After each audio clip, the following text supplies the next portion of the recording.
Okay, colleagues. So we should ask Annie and Dean to come up. And I wanted to suggest, as we have enough chairs, to ask Manuela and Serena to come up as well.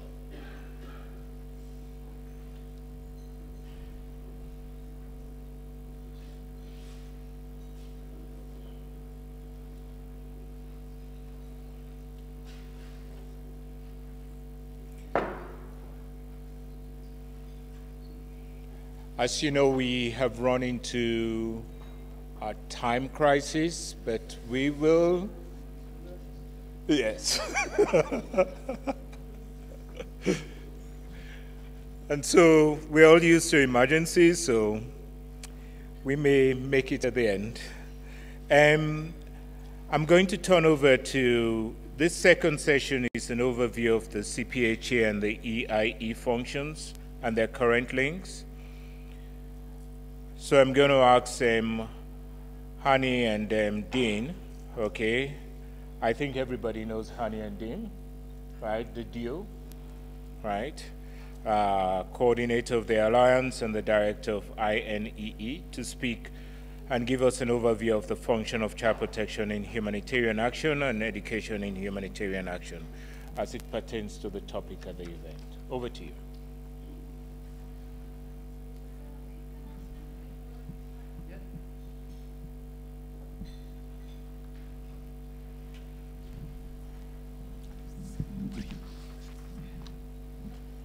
أوكي.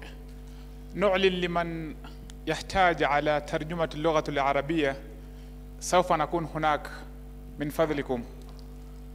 الذي لا يفهم لغة الإنجليزي أم لغة فرنسية ويحتاج على ترجمة من لغة العربية إلى اللغة الإنجليزي فضلا سوف نكون هناك من فضلكم. تعالوا. بارك الله فيكم.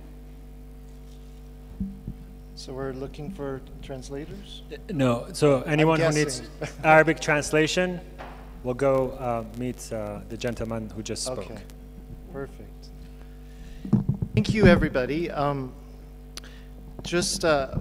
going to keep this very short, and I'm going to just quickly talk a bit about where we actually link up. And, you know, the natural starting point, of course, are our standards, and the minimum standards and the child protection standards, and where those link and where we can work together closer on those. I think that's something that I hope I hear throughout these 2 days. So I want to start with that, and then I want to reference the recent paper that was just put on the INEE website, which is where child protection and education emergencies cross. And that is a beginning study, does actually look at 35 resources that both Alliance members and INEE members have vetted and encouraged INEE to actually look at. And a big thanks to Andrea Diaz Varela, who led that process for the INEE's advocacy working group. So that's actually now out on the website, and I would encourage you to take a look at that. I just very quickly say where we see some commonalities.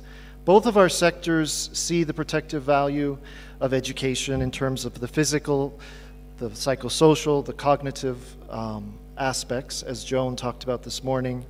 Both sectors see education as providing hope and stability, access to critical life-saving, life-sustaining services and information, that it strengthens the social cohesion and supports peace building and conflict resolution, that it can support gender equality, and that it can enhance the well-being over the long term. But what really stood out to me as I was going through that paper is the fact that education, and that's really what that opening video was all about, can often be the least protective place you've ever seen. And all of us who have worked in the field have horror stories from our experience in various education settings. And to be honest, as educators, we don't like to talk about that very much. And that's why we need you, Child Protection Alliance, because we need you to open our eyes to that. And I think that's one thing that we're seeing in the literature, is that the child protection colleagues are raising these important points. And that's why these 2 days are so important, I believe, for both of our sectors. Because, as Joan said, we will be stronger together. And we actually have no choice if we're going to make a difference. So I'm going to leave you with that. And we're going to hear a little bit more from our researchers. And Hani, actually, I'll pass it over to you.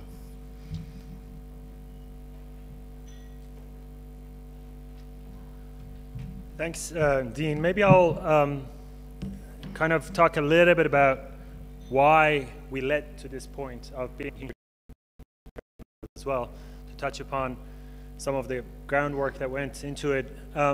Some of you might have been part of a 2013 Education Cluster Child Protection Working Group joint meeting, which was at the time novel, and they wanted to bring the two sectors together. But when you read back through the report, it's very interesting. It's more about sharing ideas. It feels like we were 5 years younger in this collaboration. And it targets specifically the kind of cross-coordination across the two sectors, which is very important, and it has come a long way in that the child protection working groups or subclusters at the field level working with education clusters. But now we see this as a continuation of that. We see this as building on the successes of what the cluster system or the sectoral system has built, and try to, through coordination, try to bring the two sectors closer to each other. Now we feel like we are ready to go to the next step. And then I want to also give a shout out to someone who is in this room who actually kind of planted the seed of this.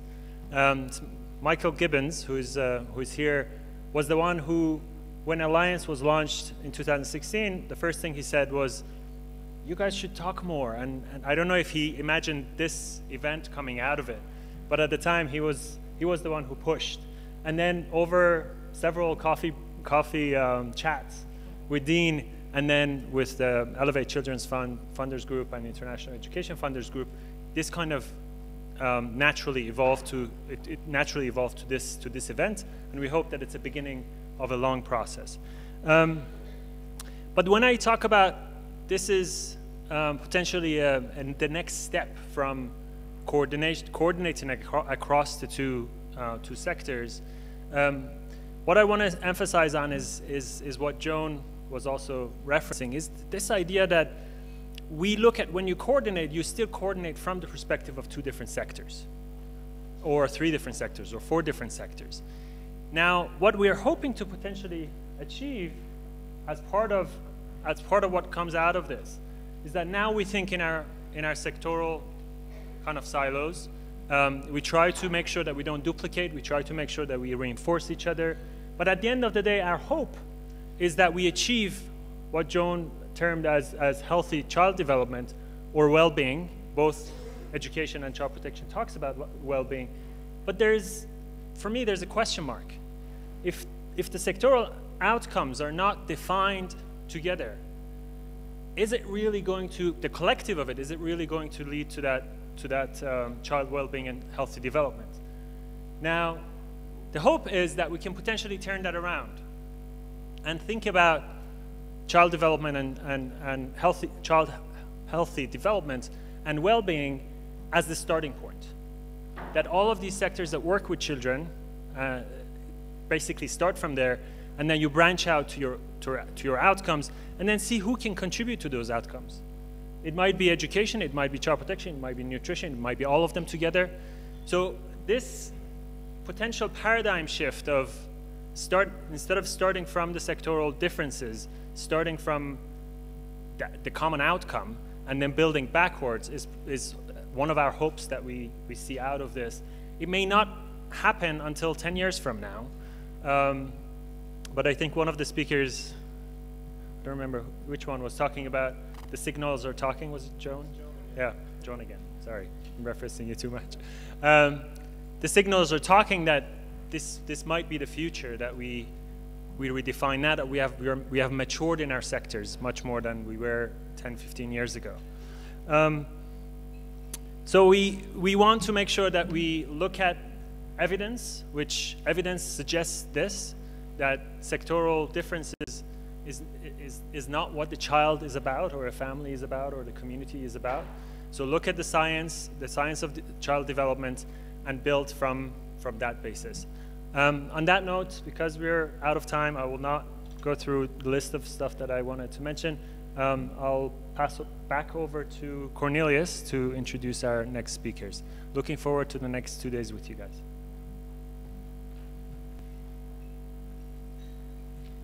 And because of time, okay, I hope we're not moving too fast, colleagues, but because of time, I'm going to ask Manuela and Serena.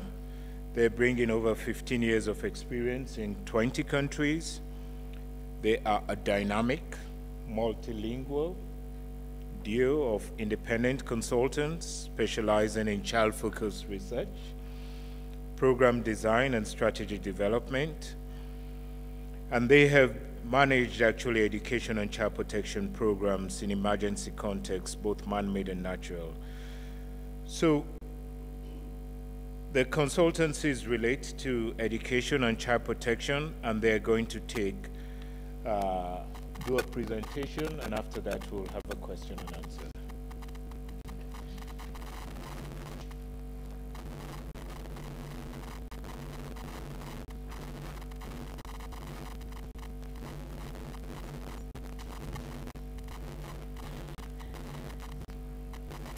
Okay, hi, good morning, everyone.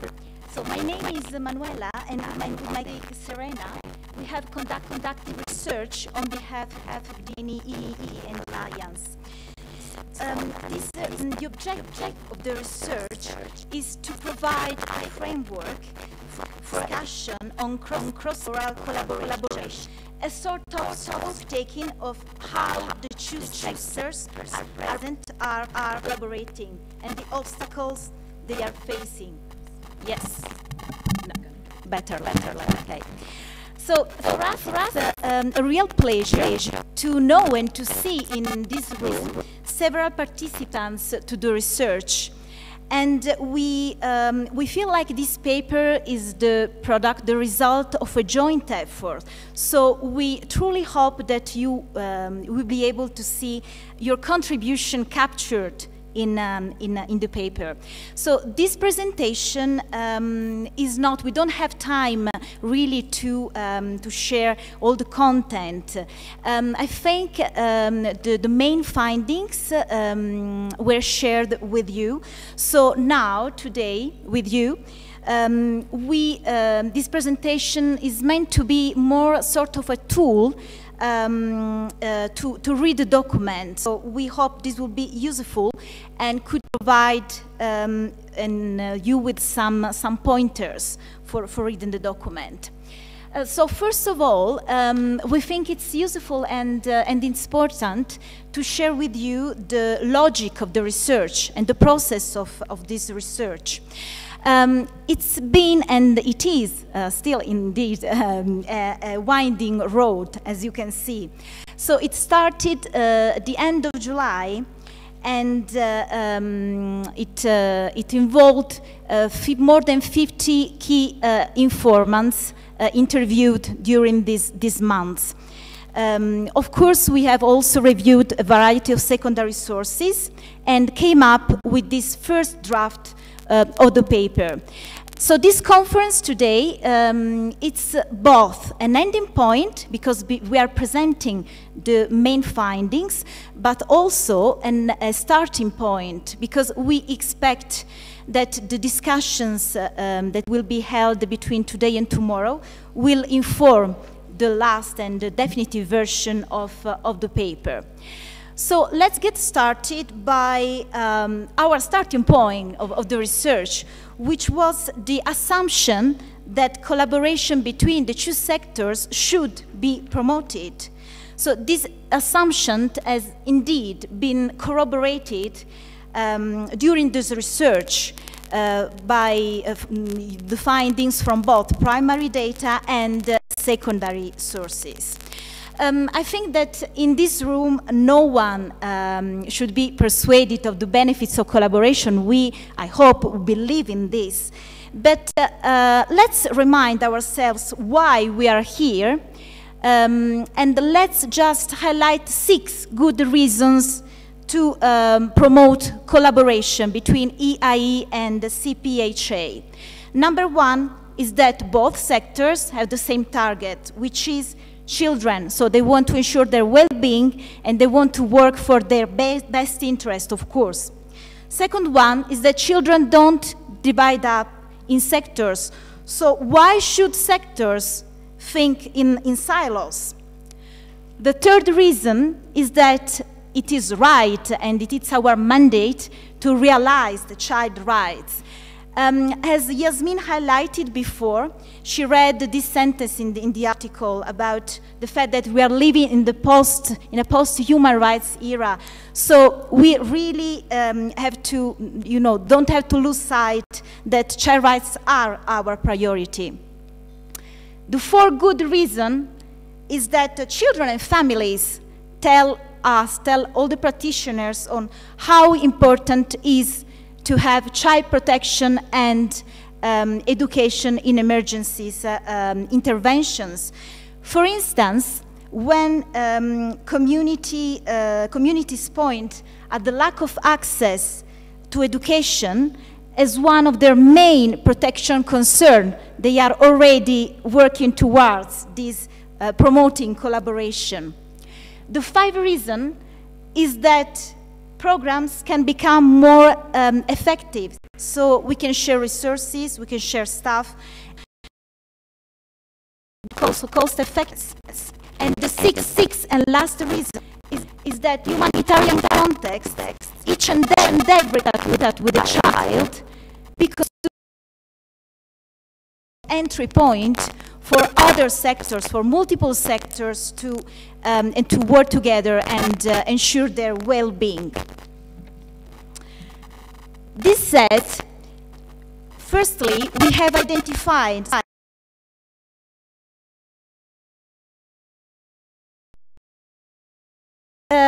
we have tried and find some official definitions in secondary sources, but this will be the subject of a dedicated session tomorrow. So now what we want to do is just to give you a very quick overview of the opinions participants on the different terms used to define collaboration. So during our interviews, we had the chance to brainstorm about 5 terms. Coordination, which is perceived as the most usual, but also the most elementary, the most basic way of collaborating or working together. Child protection mainstreaming, which was mentioned mostly by child protection practitioners, not by EIE experts. And then multi-sectoral programming, joint programming, and integrated programming. Okay, around these 3 terms, these 3 expressions, we found out there is some confusion and also some inconsistency.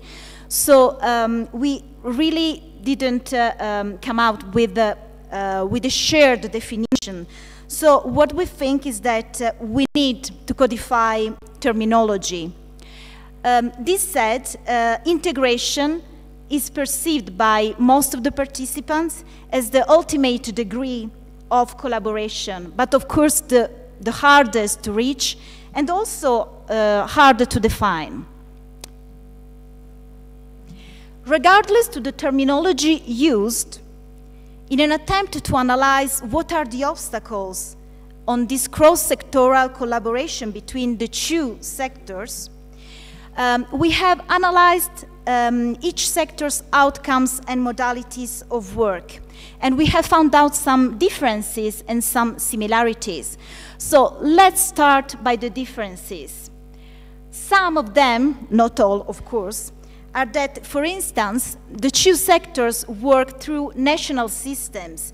but many countries do not have a national institutionalized child protection system in place, or even case workers in place, while all countries have an education system in place, if with a varying degree of functioning, of course. The second difference we want to highlight here is that during response, child protection focuses more on the individual and community level, while education focuses more on the school level. So the entry points are different. Last point is that, and last but not least, of course, is that education is a right per se, enshrined in the CRC, while child protection can be defined as the combination of multiple rights enshrined in the CRC. Apart from the differences, during this research, a lot of commonalities has also emerged.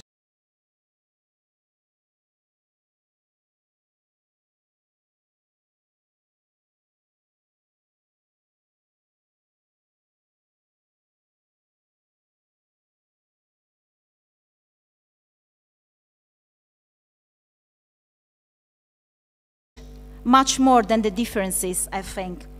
So let's mention some of them. The sectors are perceived as naturally going together, so organically linked to one another, like twin sectors, as complementary and working in synergy. We already said that both are working through the overarching framework of the CRC,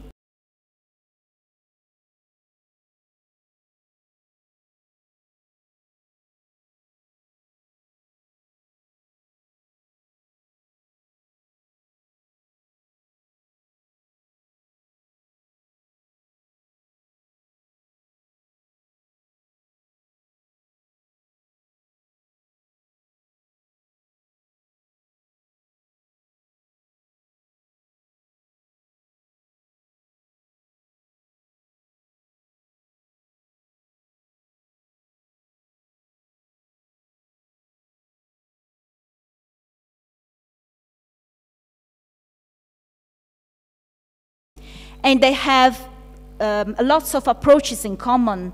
For instance, child participation, community involvement, and resilience strengthening. Both sectors have a struggle in common. They both had and